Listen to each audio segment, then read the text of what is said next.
Hello बच्चों। यहाँ लिखा है मैच द कॉलम। ठीक है। इसमें लिखा है the spinning ball is lowered on the rough surface. Clear है। तो अगर हम इसको रफ सरफेस पे प्लेस करेंगे तो बॉटम मोस्ट पॉइंट पीछे की तरफ में जाएगा, तो इस पे जो लगने वाला फ्रिक्शन होगा वो काइनेटिक होगा, जो कि फॉरवर्ड होगा। तो ये जो काइनेटिक फ्रिक्शन का टॉर्क है ये ओमेगा के अगेंस्ट है, मतलब ये रोटेशनल एनर्जी को तो कम करेगा। इसका डायग्राम मैं यहीं पे करस्पॉन्डिंग आगे बनाता हूं। तो आफ्टर सम टाइम अगर हम देखेंगे तो इसका सेंटर किसी भी वेलोसिटी v से आगे जा रहा होगा और ये किसी भी ओमेगा से रोटेट कर रहा होगा, मतलब इसने ट्रांसलेशनल काइनेटिक एनर्जी को बढ़ाया और रोटेशन को कम किया है। तो इसमें लिखा है net work done by the friction is negative. अगर काइनेटिक फ्रिक्शन प्रेजेंट है तो काइनेटिक फ्रिक्शन का नेट वर्क डन निगेटिव ही होगा, वो सिस्टम पे चाहे इंटरनल हो चाहे एक्सटर्नल हो। तो ए ऑप्शन तो मैच कर गया। बी में लिखा है angular momentum about centre of mass is conserved. गलत बात। क्यों? अगर हम इस सेंटर ऑफ मास से देखेंगे तो mg नीचे है, नॉर्मल ऊपर है और ये एफ के लग रहा है। तो सेंटर ऑफ मास के अबाउट mg और नॉर्मल के तो टॉर्क जीरो हो जाएंगे, लेकिन एफ के का टॉर्क जीरो नहीं होगा। तो angular momentum about centre of mass is not conserved.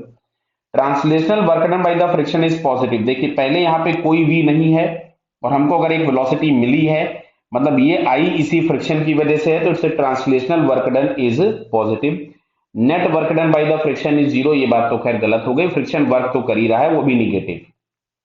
Second option में लिखा है बॉल इज प्रोजेक्टेड, मतलब यहां पे हम लोगों ने इसको प्रोजेक्ट कर दिया। जैसे ही प्रोजेक्ट किया तो बॉटम मोस्ट पॉइंट आगे गया तो फ्रिक्शन पीछे लग रहा होगा। फ्रिक्शन अगर पीछे लग रहा होगा और वो फिर से फ्रिक्शन काइनेटिक होगा, मतलब फिर से एनर्जी में लॉस कराएगा। तो net work done by the frictional force is negative. तो देखिए यहाँ पे थोड़ी देर के बाद इसका भी जो डायग्राम दिखेगा वो कुछ ऐसा ही होगा कि साहब इसकी एक कोई वेलोसिटी v आ चुकी होगी और ये इसमें एक ओमेगा ऐसा आ चुका होगा, जो कि v बाई आर होगा अगर प्योर रोलिंग की हम बात करते हैं। तो देखो नेट वर्क डन तो निगेटिव हो जाएगा क्योंकि फ्रिक्शन काइनेटिक है। Angular momentum about centre is conserved, फिर बात गलत हो गई। Translational work done by the friction is positive, नहीं। आपकी बार जो वो फ्रिक्शन है वो इस वेलोसिटी के अगेंस्ट है, मतलब इसका ट्रांसलेशनल वर्क डन क्या होगा? निगेटिव होगा। Net work done is non zero. तो सेकंड वाला केवल एक मैच किया ए से। थर्ड वाले में आते हैं। अच्छा, the ball is projected with velocity v naught R omega. Clear, बढ़िया बात है। अगर ऐसा कुछ है कि ये वाला पॉइंट v से आगे जाएगा और आर ओमेगा से पीछे जाएगा, अगर ये दोनों बराबर होंगे तो इस वाले पॉइंट की जो इंस्टेंटेनियस वेलोसिटी होगी वो जीरो हो जाएगी, यानी कोई भी फ्रिक्शनल फोर्स एक्ट नहीं होगा क्योंकि कोई और एक्स्ट्रा फोर्स नहीं है। तो अब इसमें लिखा हुआ है net work done by the frictional force is negative.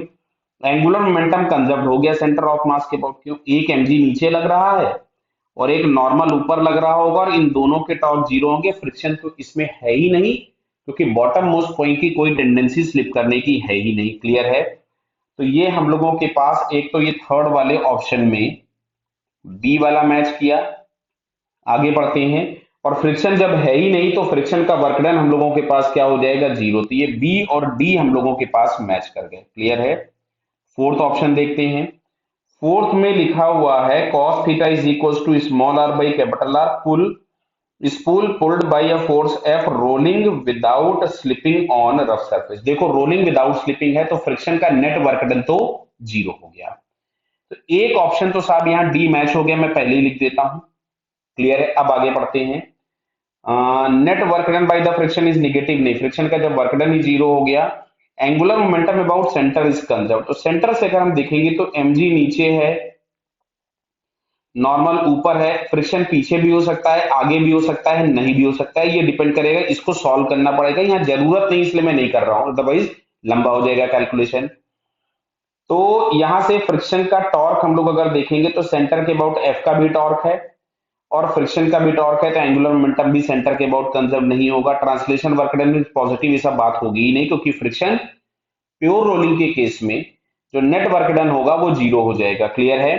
तो यहां से हम लोगों के पास इसमें केवल और केवल एक ही ऑप्शन मैच करता है और वो वाला ऑप्शन हम लोगों के पास क्या होगा? डी, या translational work done by friction is positive. नहीं, पॉजिटिव तो नहीं होगा, निगेटिव होगा। क्यों? फ्रिक्शन अगर हम पीछे की तरफ में लगा रहे हैं और इसका सेंटर अगर आगे जा रहा है डिस्प्लेसमेंट, तो ये फ्रिक्शन जो है वो उसके अपोजिट होगा। क्लियर।